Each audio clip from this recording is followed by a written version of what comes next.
할렐루야. 6월 4일 화요일 원포인트 큐티 가운데 오신 여러분들을 주님의 이름으로 사랑하고 축복합니다. 오늘 하나님께서 우리에게 주신 말씀은 사도행전 16장 16절에서 32절까지의 말씀입니다. 사도행전 16장 16절에서 32절까지의 말씀 다 같이 한 목소리로 함께 읽도록 하겠습니다. 우리가 기도하는 곳에 가다가 점치는 귀신 들린 여종 하나를 만나니 점으로 그 주인들에게 큰 이익을 주는 자라. 그가 바울과 우리를 따라와 소리질러 이르되 이 사람들은 지극히 높은 하나님의 종으로서 구원의 길을 너희에게 전하는 자라 하며 이같이 여러 날을 하는지라. 바울이 심히 괴로워하여 돌이켜 그 귀신에게 이르되 예수 그리스도 이름으로 내가 내게 명하노니 그에게서 나오라 하니 귀신이 즉시 나오니라.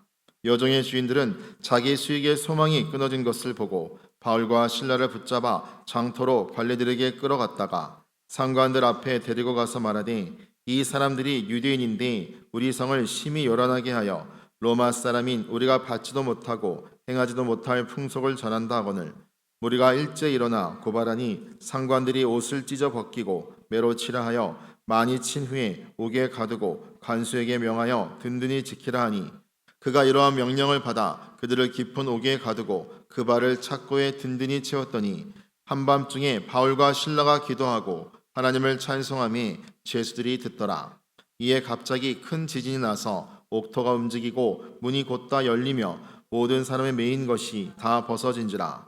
간수가 자다가 깨어 옥문들이 열린 것을 보고 죄수들이 도망한 줄 생각하고 칼을 빼어 자결하려 하거늘 바울이 크게 소리질러 이르되 내 몸을 상하지 말라. 우리가 다 여기 있노라 하니 간수가 등불을 달라고 하며 뛰어들어가 무서워 떨며 바울과 실라 앞에 엎드리고 그들을 데리고 나가 이르되 선생들이여 내가 어떻게 하여야 구원을 받으리까 하거늘 이르되 주 예수를 믿으라. 그리하면 너와 내 집이 구원을 받으리라 하고 주의 말씀을 그 사람과 그 집에 있는 모든 사람에게 전하더라. 아멘. 이 시간 주 예수의 이름이란 제목으로 담임 목사님께서 큐티 인도해 주시겠습니다. 할렐루야. 자, 오늘 6월 4일입니다. 여러분, 인생은 여러분 더움과 추위가 항상 번갈아 가기 때문에 너무 더울 때 이렇게 못 살겠다 더워서 이런 말을 곧 7월 8월 되면 이제 하시게 되겠죠. 또 저처럼 추위에 약한 사람은 또 1월에 또 한풍이 막 몰아치면 너무 추워서 살기 힘들어 하겠죠. 그때가 언제입니까? 10일 이상 되는 법은 없어요. 금방 지나갑니다. 그리고 봄이 있고 봄의 교향악이 울리고 가을의 아름다운 여러분 또 다른 추수의 찬가가 울려 퍼지는 겁니다. 그 쉼표를 통해서 우리 인생도 사계절을 끝나고 천국에 입성하게 되는 거예요. 그런 의미에서 보면 이 모든 계절에 상관없이 내가 할 일에 충성을 다하는 사람은 인생에도 때가 되면 좋은 열매를 맺게 되는 거죠. 우리의 삶 속에서 좋은 일, 또 굳은 일, 어려운 일 있지만은 다 지나가는 한계성이고 유한성이 있어요. 피할 길이 또 반드시 있습니다. 버티십시오. 인내하십시오. 그러면 나는 어느 순간에 성숙한 모습으로 그 길을 통과하고 있습니다.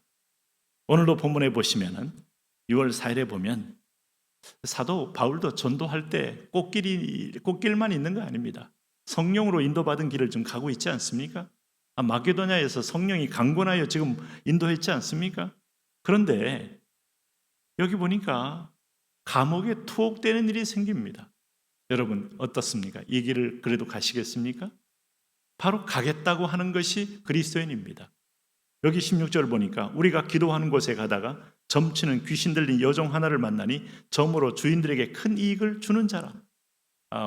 예수님 없는 곳에 귀신들이 많고 귀신들이 많은 곳에 저 많은 사람들이 하수인으로서 얼마나 사람들을 미혹합니까? 그럴 때 그가 바울과 우리를 따라와 소리질러 이르되 이 사람들은 지극히 높은 하나님의 종으로서 구원의 길을 너희에게 전하는 자라 하며 여러분 이 귀신이 얼마나 바울에게 하나님의 종으로 구원의 길을 제시하는 자라고 소리 지르면서 따라옵니까? 바울이 분별이 약하면 저 귀신 들려도 저렇게 복되게 들렸도다 하면서 아마 즐길지 모르겠어요. 내가 전도자로서 소개해 주는구나. 그런데 사실은 그가 소리 지르면서 영적 실체를 알아본 것까지는 귀신이기 때문에 당연히 했다고 볼 수 있겠습니다만은 말씀을 전할 수 없도록 엄청난 스트레스를 주는 거예요. 여러 날을 하는지라 바울이 심히 괴로워하여 어떤 집회 갔더니 막 아멘을 소리 지르면서 목사님 말씀만 하면 아멘 해가지고 말씀을 못하게 하는데 그 귀신입니다. 말씀이 끝나고 내용에 아멘 해야지. 네. 말씀을 못하게 계속 혼자서 중얼중얼 뭔가 잘못된 영이 들어간 사람들이 가끔 있기도 했어요. 이게 마치 그와 비슷한 생각인데 심히 괴로워하여 돌이켜 그 귀신에게 이르되, 자 여기서 이제 바울은 정말 베드로와 요한이 사도행전 3장에서 예수 그리스도의 이름으로 안주매를 일으켰던 것처럼 또 두아디라에서 또 루스드라에서 안주매를 일으켰던 것처럼 예수 그리스도의 이름으로 내가 내게 명하노니 그에게 나오라 하니 귀신이 즉시 나오니라. 우리가 이렇게 됐으면 좋겠어요. 즉시. 뭐 우리가 주님의 이름을 믿으면 나오긴 나옵니다만 심각한 영적 싸움을 한 다음에 나오는 게 아니라 명령할 때 즉시 나오는 성령 충만한 사람, 하나님께 붙들린 사람, 하나님이 쓰는 사람 되기를 또 축복합니다. 자, 그런 면에서 볼 때 이 여인은 점쳐서 많은 돈을 벌어 주인에게 바치는, 주인에게 지금 고용된 이 무당이에요. 그러니까 19절에 보세요. 여종의 주인들은, 그러니까 이 한 사람 두고 여러 전주들이 모여서 이 여인을 가지고 돈을 벌어서 배분받고 있어요. 이 귀신 들린 사람에게 뭘 줬겠습니까? 귀신 들린 사람한테는 아마 제대로 주지도 않고 아마 지들이 다 착취해 먹는 겁니다.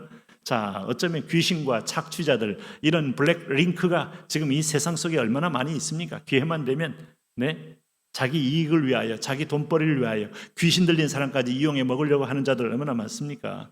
자기 수익의 소망이 끊어진 것을 보고 바울과 실라를 붙잡아 장터로 관리들에게 끌어갔다 이랬습니다.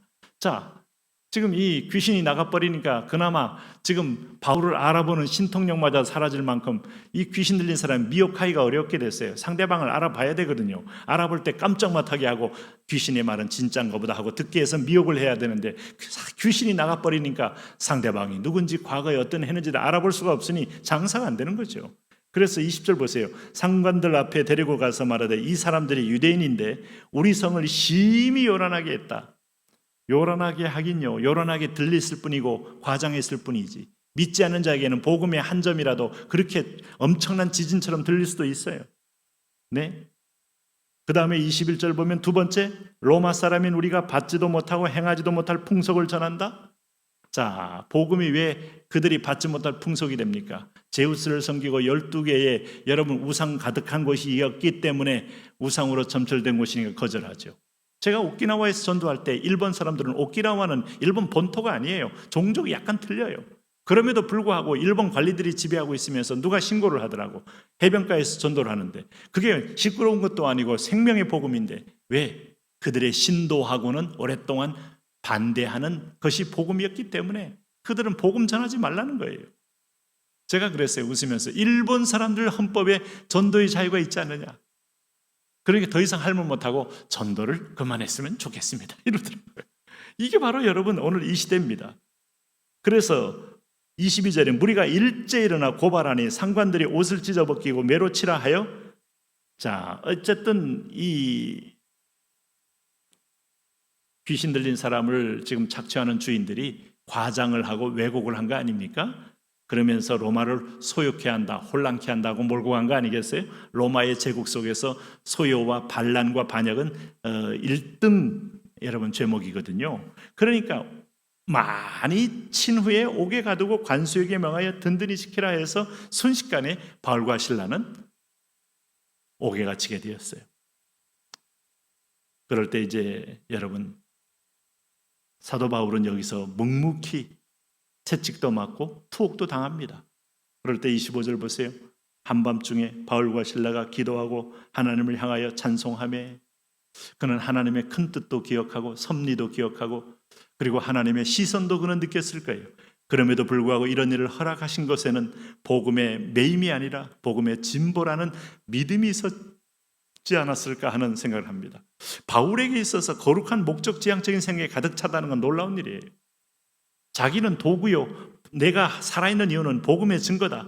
예수에 대한 증거다. 하나님에 대한 증거다. 그러니까 나는 죽으나 사나 나는 주의 것이다. 여러분, 우리가 이런 마음을 가지셔야 합니다. 바울을 본받는 자, 나를 본받는 자가 되라고 하지 않았습니까? 우리가 조금 어려우면 하나님 왜 나를 사랑하지 않습니까? 왜 나를 힘들게 합니까? 나중에 보면 하나님 살아계십니까? 이건 여러분 지극히 나는 변화를 거부하고 내 중심으로 하나님을 대하겠다는 태도 아니겠어요? 그럴 때 옥문이 열리고 모든 것이 메인 것이 벗겨지고 간수가 자다가 깨어서 옥문이 열린 걸 보고 사결하려고 순식간에 급박한 상황이 열린 거예요. 그럴 때 바울이 28절에 크게 소리질러 이르되 내 몸을 상하지 말라. 간수가 등불을 켜서 엎드려 보니 바울과 실과 앞에 두려워서 엎드리고 나갈 때 그는 이것이 신적인 권위로 이루어진 걸 알았어요. 그래서 그 30절에 선생들이여 내가 어떻게 하여 구원을 받으리까? 지금 내가 어떻게 죽지 않을 수 있습니까? 영혼의 구원도 구원이지만 지금 내가 어떻게 살 수 있습니까? 그 얘기입니다. 그럴 때 주 예수를 믿으라. 그리하면 너와 내 집이 구원을 받으리라. 내 육체도 구원, 영혼도 구원. 그래서 이것 때문에 주의 말씀이 그 사람과 그 집에 있는 모든 사람에게 전파되면서 로마의 관리에게 복음이 파고 들어가는 엄청난 계기가 됐어요. 하나님은 합력의 선을 이룹니다. 오늘 인생 살면서 하나님의 주권을 부인하거나 의심하지 마십시오. 하나님은 여러분의 불행은 불행으로 절대로 끝나지 않고 하나님은 그것의 선한 열매로 악을 선으로 바꾸사. 이게 바로 요셉을 통하여 이루신 하나님의 뜻 아닙니까? 오늘도 우리 삶 가운데 그대로 이루어지기를 축복합니다. 하나님, 이런 믿음을 가지고 이런 은혜로 우리가 담대하게 살게 하여 주옵소서.